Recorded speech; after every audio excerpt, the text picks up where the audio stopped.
may napanood kasi ako like yung movie na Pope Exorcist.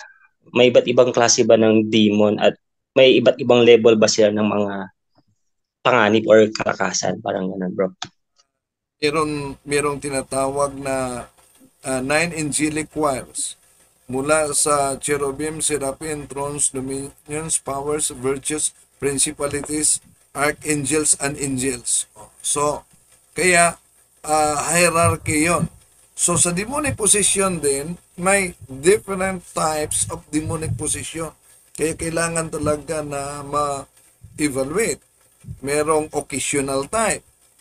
Pwedeng lower rank lang yon dahil sa isang deliverance, aalis, di na babalik. Yon ang tawag occasional type of demonic possession.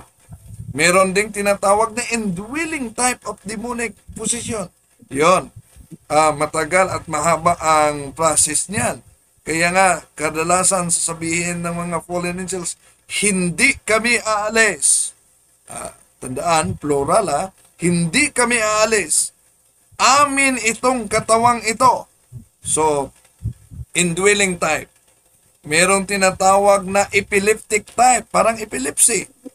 Sa Biblia, makita natin yan. Diba? Nang inutusan ng Panginoong Hesukristo na ang sumanid na demonyo'y aalis sa katawan, parang epileptic ang reaksyon. So, merong epileptic type of demonic possession. Merong tinatawag na sonambulistic type of demonic possession na habang habang natutulog, bigla lang naglakad. No? Merong hindi possess, meron ding possess sa ganyan. Lalo na kung ang kanilang mga ninuno ay may mga anting-anting noon. Merong tinatawag na dormant type of demonic possession na kahit sa loob pa ng sinapupunan ng inay, napupusis na ang bata.